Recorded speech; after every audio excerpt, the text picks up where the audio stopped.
Hey guys, SickMotion here with the patch 7.7 notes.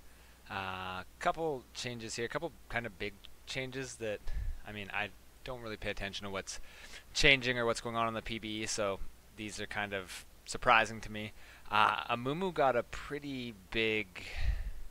A lot of people didn't even know what Amumu's passive was. Basically, you'd auto-attack someone and reduce their magic resistance by 15, 20, and 25, depending on your level. Now when you auto-attack someone on Amumu, it causes 15% of all magic damage dealt to that target that you autoed to be dealt again as true damage. That seems a little excessive to me, honestly.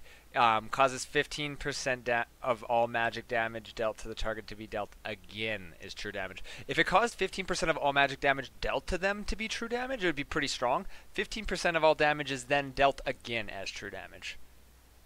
That, for a team with a lot of magic damage, is going to be insane.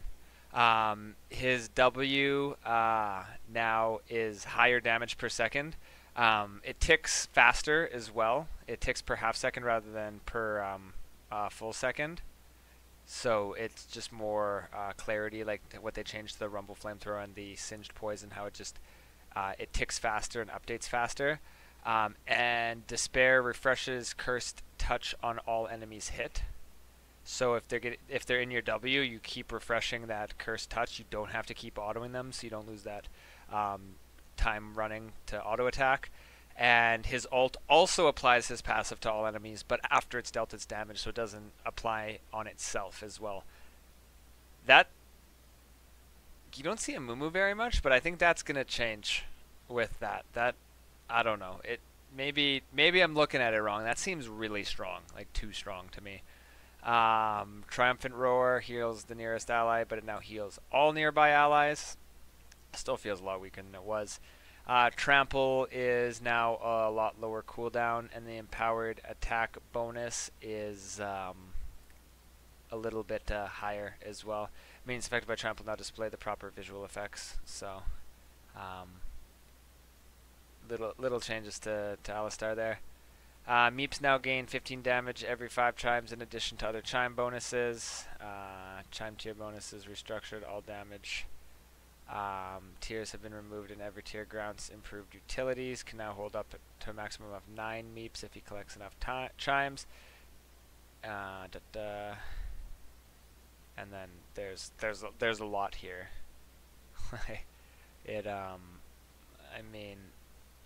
Even like Bard mains aren't going to be able to write this down on a test. What's Bard's 95 chime bonus? No, it's not going to happen. Yeah, there's a lot of damage now that he gets out of this. It looks like I don't know how it compares to it before. I'm not going to go over it, but basically there's a lot there. Camille no longer heals for up to 10% of her max health when tactical sweeps outer half damages minions or monsters. That's really going to hurt jungle Camille, but it also hurts lane Camille a lot. The amount of... Sorry, you guys couldn't see that. The amount of heal that she got off that was obnoxious. So now she actually has to hit a champion with it, which I think is proper. The duration of her ult is now 4 seconds still at max rank, but lower at earlier ranks. The heal was one of the biggest things that I thought was like strong on her, and I was surprised that that didn't get touched in all of the nerfs. Galio doing quite a lot of damage, actually, more than I gave him credit for. His passive does a bit less damage. Here's the big one, though. His Q has 1.5 higher AP ratio, but the target's maximum health damage is down from 9% at any level. That was 9% maximum health damage to your target at level 1, down to 6%. So it's a pretty big nerf there. Graves no longer gains magic resistant armor for his E. Pretty huge nerf there. That's losing up to 120 magic resistance and armor at max stacks. So yeah, very big nerf there. Jarvan base shield is now higher at lower levels, lower at higher levels slightly. The bonus shield no longer gives you just a bonus flat amount, but it gives you a bonus percentage of your max health per champion for enemy champion hit. So once it's max level, you'd be getting 100 extra per champion hit. So to get 100 out of your max health, you'd have to have 2,500. If you have more than 2,500 health, this will be more beneficial to you. Let's see here. But I guess I should say here. Oh, excuse me. 2% at level 1, and your bonus shield was 20 at level 1. So if you have more than 1,000 health and you level this last, then it's going to be better. So, a couple different ways to look at it. Jinx, Flame Chompers, cooldown is a lot lower at max level. There was a thing on the PBE where they made it so that her zap could crit, and yeah, that zap was hitting for like 1,300 damage, and it looks like that joke never made it into the real game, so that's good. Netherblade Empowered attack is no longer cancelled if a target leaves range during its windup, so a bit of a bug fix there, in my opinion. Force Pulse cooldown is 5 seconds, and Rift Walk AP ratio is up by 0.1. The Force Pulse cooldown going to 5 seconds is actually pretty big, just because you have to get stacks to be able to cast it in the first place, but in late game team fights you'll be able to just spam it over and over if you're close enough. But with that higher cooldown you weren't able to as much. So overall, a little bit of tidying up and buffs to Kassadin. Shunpo cooldown on Cat at level 1 is now 14 seconds rather than 10, so she's not going to be as crazy stupid mobile. It's kind of I feel like this is a huge buff. I might be like overthinking it. If Lux's ult kills an enemy champion, 10, 30, and 50% of its cooldown is refunded. And I mean, Lux at max level ult has a lot of CDR usually, but 50% of the cooldown being refunded if it kills a champion is pretty insane. I think that's to put it more towards shooting at enemies rather than the enemy's minions later on in the game.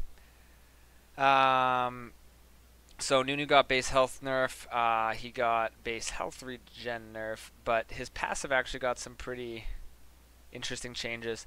Nunu's next ability that he uses with his passive is upgraded by 1. So abilities that have max rank of 5 or 3 with his ult can actually have max ranks of 4 and 6. It changes what it does. So Ice Blast gains damage, movement speed slow and stuff. It's basically what you would expect if you put one more level into the skill based on how it's been leveling. Now he can get that by using that empowered free ability. Unless it's not free anymore.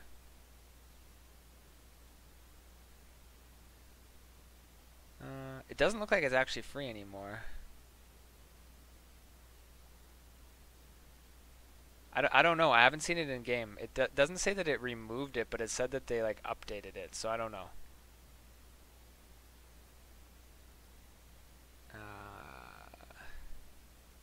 Yeah, so I don't know if it actually took away the free ability cast, but I think that's a pretty interesting change to the passive. Rengar, basically Q base damage reduced at later ranks. So, bunch of numbers there if you want to look at numbers. Rumble nerf here. The recharge time on his E is up by 1 second, which is actually pretty big because it used to fire in groups of 2. So you'd fire 2 harpoons for the 1 cooldown, or for the one cooldown of the E. It made it so that if you shot the first one, they knew that when you had to shoot the second one by. But basically, based on that, gaining an extra second for every charge of your harpoon is, I don't know, it's a pretty big nerf, and you got to keep in mind it also is how he manages his heat. He gets free CS in lane from safety, all of those things. So taking an extra second onto that is quite a big nerf. Shaco, his passive now has a 0.4 AP ratio, and the damage is normalized rather than scaling from 1 to 11. The Q, however, no longer has that AP ratio, so they're moving the AP ratio from his Q to his passive, and the base damage on his Q is no longer an extra just 80 damage for no reason. The cooldown on his Q also starts at higher cooldown and then scales to 14. I'm pretty sure that's what people leveled anyway, so the scaling of the cooldown won't matter as much. Okay. Unleashed power cooldown is no longer reset if the first cast was interrupted. Ba-ba. Syndra, if Syndra's target dies mid-cast, remaining nearby dark spheres will continue to pummel their corpse. If Syndra's target becomes untargetable during the unleashed power, dark spheres that were in flight now drop in place rather than disappearing entirely. I wonder if this addresses the issue where Syndra's ult never really shows that it comes off cooldown on the teammate AI. That's been a thing for a while. It's annoying. Talon's Q-based damage is down early and then scales up to where it was. And Volibear, his Thundering Claws bounces is now 8 rather than 4. It seems weird that they capped it at 4, honestly. There's now a small delay between bounces, and Thunderclaws is better at searching for additional targets before ending a chain early. Some changes to Karma skins. Raptors have more health, less damage. So their base damage is down by almost 3, and their health is up to 400 to 680 rather than 350 to 612. I've seen some certain champions start cheesing like 1 or 2 or 3 of the small raptors at the beginning of the game to get level 2 earlier in lane. That's going to be a little bit harder with 50 extra health at level 1 on those camps. Lifesteal interactions. Attacking units that are ward-like health no longer grants lifesteals as if they had a normal health bar, similar to how you used to be able to lifesteal off wards. Even though you hit a 1, you would have lifestealed for what you would have hit if it had more than 1 health. They're doing that to Yorick's W, Malzahar's Voidlings, Alawi's passive, Kallista's Ghosts, and Nidalee's Traps, and Jin's Traps, and Teemo's Traps. After your feedback last pass, we're improving the clarity on magic damage shields. It's kind of light pink to bluish purple. I have been playing in colorblind mode for years now. I don't remember why I originally switched, but it's just what I'm used to. I actually had to change out of colorblind mode because I couldn't tell the difference at all. Like, you could, but you'd have to be like paying very close attention just to the health bar. The difference between just a health bar and a magic damage shield, because it was light pink and yellow, and those colors are very similar, especially like the way it was put onto the health bar. So I'm glad they fixed that clarity a little bit. League Clan update. I haven't been really following what they changed in there, so I'm not going to go over there. Highlight stuff, Q health stuff, bug fixes. So I said I'd go over the bug fixes a little bit here, so I will will go over here. Sound bug with Arcade Misfortune fix, not that big. If Galio disconnected while flying up during his ult, he no longer loses the ability to attack units and structures after reconnecting. That's a pretty big bug. Cho'Gath's Feast kill indicator now properly takes ability power into consideration. I didn't realize it didn't before. Fixed a couple of bugs around shift left key ping hotkey. Okay. While dead, pinging abilities that are on cooldown no longer tells allies they're ready to cast. That's nice. Fix a bug where flashing right after casting Zax's E would change Zax's position and move the range indicator, but the damage knockup would still be applied in the original location. Fixed a rare bug where Zax's passive could sometimes cause him to instantly revive and potentially revive a second time if he's killed again before his bloblets recombined. Haven't seen that. That'd be interesting. Mega Dino and Gentleman Nar Boulder Toss replacements no longer visually disappear earlier than intended. Fix a bug where Lucian was able to attack during the culling if he fired an energized attack immediately after or immediately before casting the culling. I don't know how often that was used, but Lucian's like really strong right now, it seems. I wonder if that had anything to do with it, or if that was just kind of like a freak coincidence bug. Fixed a bug where moving the camera away from Dunkmaster Darius as he was recalling would desync the sound of it. Fix some textures on Kennon's Doctor skin. Fixed a bug particle when using Blood Moon Kennon's E. Fixed a bunch of cases where Lulu's polymorph wasn't properly cancelling or interrupting certain effects and abilities.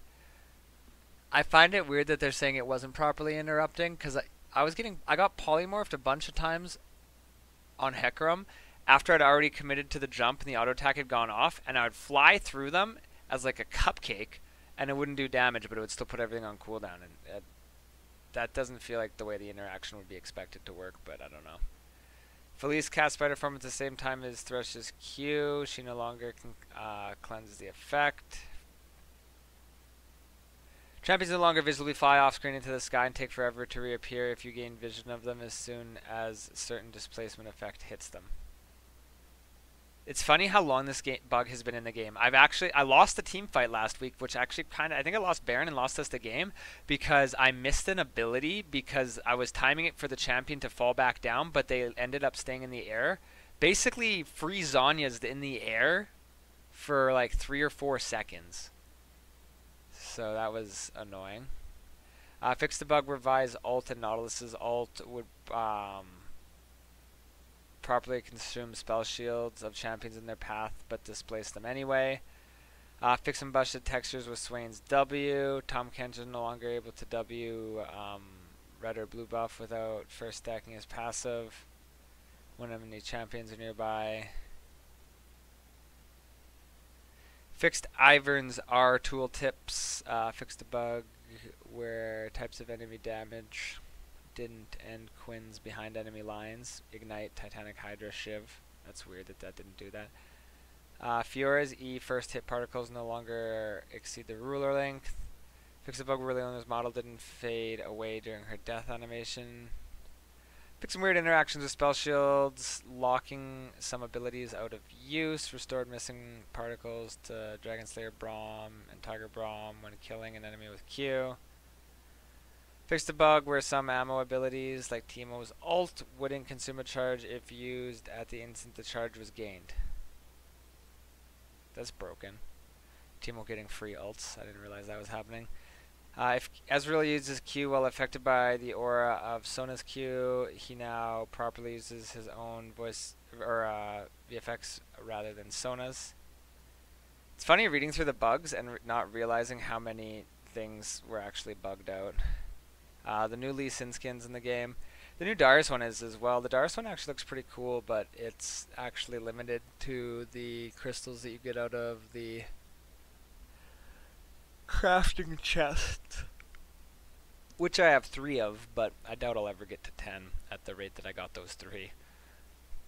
But anyway, that's the patch. Thank you for watching and listening, guys. If you found it helpful and want to see more of these in the future, make sure to hit the sub button.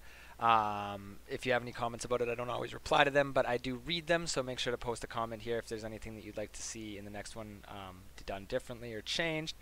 And I'll see if I can get that done. And yeah, social media links are in the description as always. And take it easy, guys. Have a good day.